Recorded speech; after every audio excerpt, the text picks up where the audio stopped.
Bonjour, bienvenue dans ce Studio Culte numéro 4. Aujourd'hui, nous sommes le 5 janvier, nous avons passé la nouvelle année, on est en 2020. C'est le bon moment pour faire un top 5 des meilleurs films de l'année 2019, selon moi. Générique.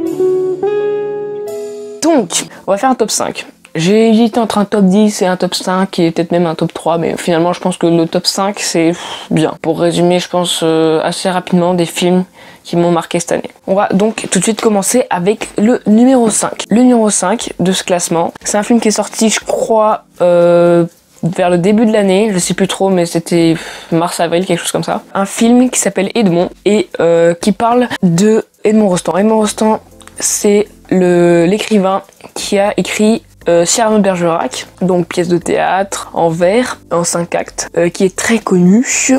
Et c'est donc Edmond Rostand qui l'a écrite. Et ce film raconte comment Edmond Rostand a écrit cette pièce. C'est un film de Alex Michalik avec Thomas Oliveres et bien d'autres acteurs plus ou moins connus, mais qui sont quand même assez bons et qui savent mettre en valeur un film. Donc ce film là est donc, je trouve, très poétique et très théâtral. En fait, c'est marrant parce que c'est un film qui parle d'une pièce de théâtre et quand tu regardes le film, t'as l'impression de voir une pièce de théâtre. Les scènes sont construites de manière à ce qu'on ait l'impression de voir une pièce de théâtre. Les dialogues sont construits de cette manière. Et en plus, le réalisateur Alex Michalik est un metteur en scène de théâtre, donc c'est logique. Et donc ouais, c'est un film qui représente très bien le contexte, qui, je trouve, assez bien fait, assez bien ficelé et qui est assez poétique. Du coup, voilà, c'est vraiment poétique. C'est un film qui a un certain charme.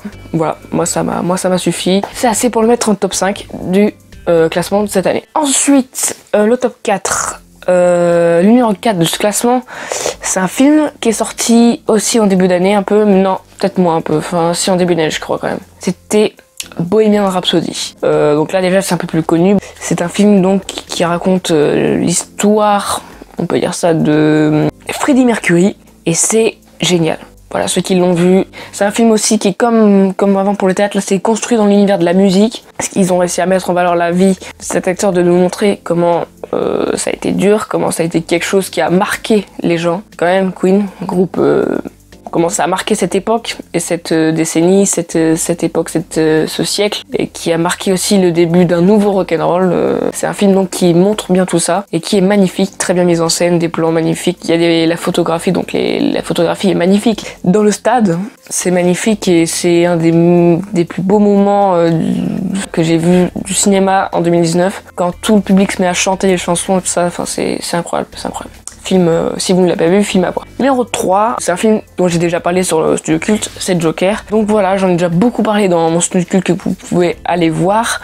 C'est un film incroyable. Je vous conseille d'aller voir la critique pour en voir plus, tout ça. Je le mets donc en top 3 de mon classement. C'est un film qui modifie les anciens clichés qu'il y avait avec les films de super-héros. Là, c'est nouvelle manière de penser, Joker, et donc voilà. Et le numéro 2, donc, j'ai beaucoup réfléchi, j'étais pas sûre. J'ai regardé un petit peu quand même les films qui sont sortis en 2009 pour me souvenir qu'est-ce qu'il y avait eu. Et c'est vrai qu'il y a un film qui m'a marqué, c'est le dernier film de Clint Eastwood, La Mule. Pause. Oui, petite explication.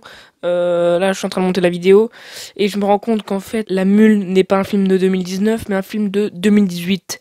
Voilà, donc excusez-moi pour ce petit cette grosse erreur en fait, puisque du coup ce n'est pas censé être dans ce classement puisque c'est le meilleur film de 2019, pas de 2018. Enfin bref, ce n'est pas super grave, je m'en excuse, on reprend. C'est pas du Clint Eastwood qu'on a déjà vu, c'est quelque chose de nouveau, tu vois, mais c'est spécial, c'est quand même un truc voilà, dont tu t'y attends pas quand tu vas voir La Mule et que en ressortant de la salle, t'es pas sûr que c'était vraiment un film de Clint Eastwood. Enfin, c'est un film qui est un peu nouveau dans l'ère de Clint Eastwood. C'est des nouvelles mécaniques, des nouvelles manières, tout ça, mais tu ressens quand même un peu la patte Clint Eastwood qu'on avait déjà vu dans les westerns, tout ça. Le jeu d'acteur incroyable, le charisme, tout ça quoi, et bah c'est quand même présent dans ce film. Voilà, et donc c'est un film qui est très bien mis en scène jusqu'au bout, c'est parfait. Point à la ligne, génial, à voir. Et le numéro 1, le film qui m'a le plus marqué cette année, c'est un film de Damien Chazelle, c'est First Man, donc qui est le dernier film de Damien Chazelle, je crois, à cette heure, à l'heure où je vous parle, c'est le dernier film de Damien Chazelle. Et c'est le film qui m'a le plus marqué, car c'est le film le plus émouvant, vraiment, que j'ai vu cette année. C'est un des films les plus émouvants que j'ai vu de ma vie. Ça parle de l'espace, de la conquête de l'espace. C'est pas comme les films d'espace que j'avais déjà vu avant, là, c'est vraiment dans un côté beaucoup plus poétique, beaucoup plus lent. La vie de Neil Armstrong, enfin, c'est un film qui tourne sur Neil Armstrong, en fait.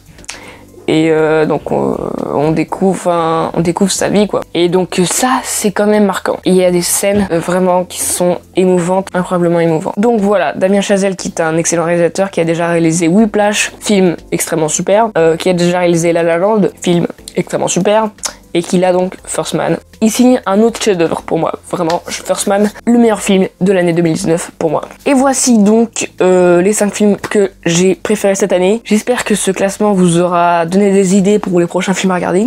Et j'espère que l'année 2020 sera encore plus riche de bons films. Moi, je vais vous laisser là-dessus. Allez, ciao!